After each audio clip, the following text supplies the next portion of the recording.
Good evening and welcome to the Tuesday night edition of Sports Tonight on your award-winning Channels Television. I'm Yemi Adebayo. Well, it gives me so much pleasure to welcome you to the show tonight. There's a lot lined up for your viewing pleasure tonight. But first, we want to start by bringing you into all of the things we're going to do on the show tonight. I'm very sure you're ready to talk. There are things you want to say. Okay, so we'll give you the opportunity to say those things. Well, the platforms are right there for you. You can get across to us on Facebook. You can get across to us on Twitter. If you join us for the first time on Facebook, it is Channels-Sports. On Twitter, it is at Channels_Sports. That's it. That's how you can get your thoughts, your views, suggestions, and comments across to us on the show every time. Okay, you can all our stories, top stories can be found on our website. That is channelstv.com, and of course, you can also view us on youtube.com/channelsweb. You can visit m.channelstv.com to view us live on your mobile device, any one of those devices on your screen. You can also download the Channels TV app for Android, iOS, and Windows phones from their respective stores. All right, let's set the ball rolling and give me the pleasure to introduce my first guest on the show tonight. I have the pleasure of having Austin Popo with me. Anytime you see Austin Popo, you're talking about Association of Professional Football Players here in Nigeria. Austin, good evening and welcome. It's my pleasure. All right, let's quickly talk about this seminar that you're talking about, sanctioned by the NFF, talking about community development in football. And I know you're particularly interested in this because it's one of the ways where issues involving footballers can be sorted out. In the first instance, I want to let you know that someone said, talking about football, he said it's the most democratic game of the world, in the world. He said because it's a game of the people, by the people, and for the people. Okay. He said when the people don't identify with football, it's no longer football. So what we are trying to do is to create a culture of football density that seeks to promote the establishment of community-based teams that also has the potential of creating jobs opportunities. Getting the people involved. For thousands of youth, especially ex-footballers, who are coaches and administrators. Why are we involved in this? Because I read in the internet, somebody was saying that we should stop this nonsense. Instead of us fighting for the right of players to get their salary. I laughed. The truth is that this is one of the ways for us to actually address the issue of players' welfare, because aside that, I think it is one of the mandates from the world body, Players Union, from FIPRO. You are aware that in England, the Professional Football Association of England, they have a program known as Football in the Community, which has been able to provide job opportunities for close to more than for about 11,000 ex-footballers. Apart from job opportunities, the involvement of the people also is key. It's key. You see, I'm coming to that point. If you want to ask a question, a very fundamental question, you will discover that the community, so to speak, how many clubs, even in the elite club, have been able to organize an award for people who are contributing into development of football at the grassroots? So, in a nutshell, what we are trying to do is that it's a trend, it's a global trend across the country. And a lot of people want to make us believe that it's not possible in Nigeria. And we are saying, no, it's possible. That is why we are bringing the resource persons from South Africa. You will discover that the likes of Dr. Robin Peterson is the Chief Executive Officer of the South African Football Association Development Agency. Okay. So he is coming to tell us how we can create development structure in terms of community. We also have Chris Fortin from a sport lecturer at the University of Johannesburg, who is also a consultant with the South African Players Union in South Africa. We also have Gary Davis, is the Chief Executive Officer of Tarinisco Advisory and General Media. Then we have the last one is David Sinderberg, is a director of BIN. Right. These are the resource persons that are going to come for the seminar. And the seminar is going to hold from 26th to 27th of November. And it's taking place here in Lagos at Planet One Hotel Conference Room. As I speak to you, the NFF has already endorsed it. Okay. The Lagos FA are also behind it.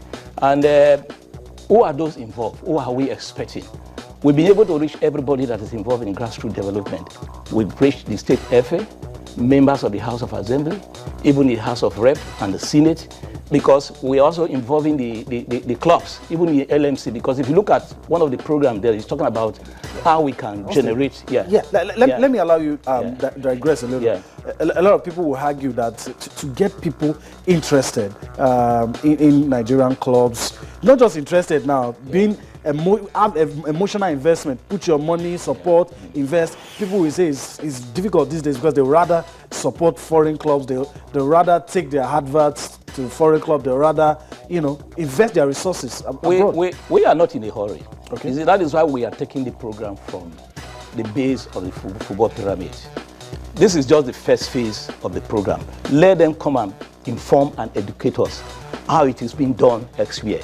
The second phase will be championed by the union in conjunction with everybody that is involved in, including the LMC and the NFF. So you're not expecting an immediate impact? No. It cannot be immediate impact because, you see, that has always been the problem. Okay. If you look at what is happening in Nigeria today, you have so many academies. Forgetting that academy is not a football club. The status are quite different. We were having those challenges even in the arbitration committee, where players have been signed by an academy and they begin to take them on loans to various clubs and all this. So these are some of the not following due process. We will encourage, for example, if 5 academies, for example, in a particular environment, what stops them from coming together to form a club that is community-based, that also carries the name of that community, give the people a sense of belonging. Yes. So it's happening everywhere, so it can't happen here. I remember there was a time, I want to remember the Dutch club, they were building a new stadium and people were bringing all those plastics and everything. They were going to recycle it to make stadium seats, just to show you that when people feel that they are part of something, they will contribute. And I also agree with you that when it gets to a point, when a person feels that I belong to this club, they will invest in the club. For example, why you see, football has a role to play. The things football are supposed to cure. Football is supposed to provide solutions to societal problems, such as that affects the integrity of the game, such as violence, empty stadium, win-at-all-cost syndromes. All right. These are some of the things football is promoting because there is a structural defect in terms of ownership, in terms of patronage. So this is why we are going. Because at the end of the day, talking about the issue of creating a platform so that more players who are ex-footballers can be engaged. Yes, can get involved. Yeah.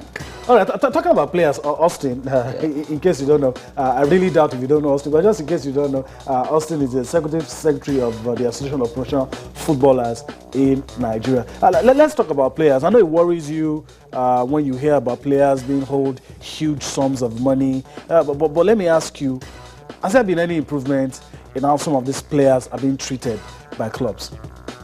Well, yes and no.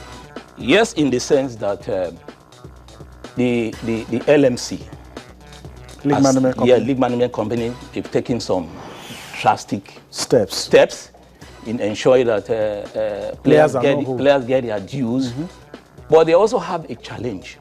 Yes. The challenge is that, for example, you see, we can categorize this whole issue of debt profiles concerning the issue of players and coaches into 3. All right. One, we have the 2010 arbitration decisions, all right, which has not been enforced up till now. Up till now. We also have a category of players who are out of contract. Not active. Okay. Who are also being owed. Then the third category are players that are playing currently. And those ones, their voice seem to be heard. Yes, because they are current, and the LMC seems to have sympathy for them because it's obvious. But the other 2, for example, the 2010 decisions we've been able to find a way of reaching amicable solutions in the sense that, to be fair to the present administration, whether the LMC, whether the NFF, they inherited some of those problems. Yes. Because the issues were not properly attacked on time, so they had to slip There's a over. backlog now. So we've been able to discuss with the Club Owners Association in the LMC to look at ways we can really attend to that problem. Twice we have met. I think the direction we are going is this, because I also discussed with the second vice president of the NFF last week over these issues. The direction we are going, that if we are able to come to amicable arrangement, then the money can be deducted from source from the LMC. Even if it is not in one's first swap, then they can split it.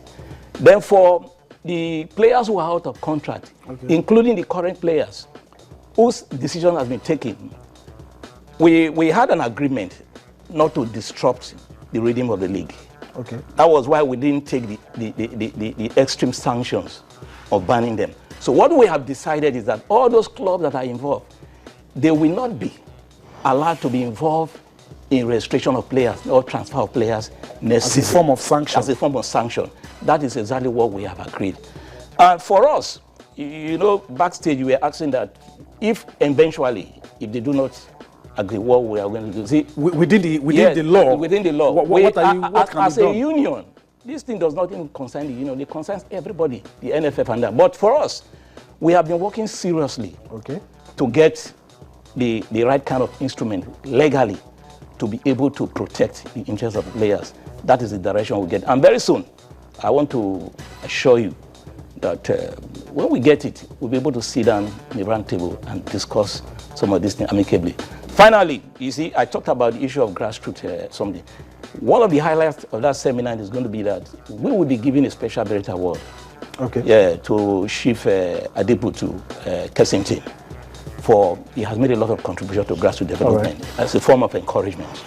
So that other people too can come, support football, do what you can. Well, Austin, I want to wish you well. And thank you. I hope next when we see you, you'll be talking about a gradual improvement in the way players are being treated in Nigeria. That has been Austin Popo, the Executive Secretary of the Association of Professional Football Players here in Nigeria, speaking his mind and talking about things that should be done in the interest of Nigerian football.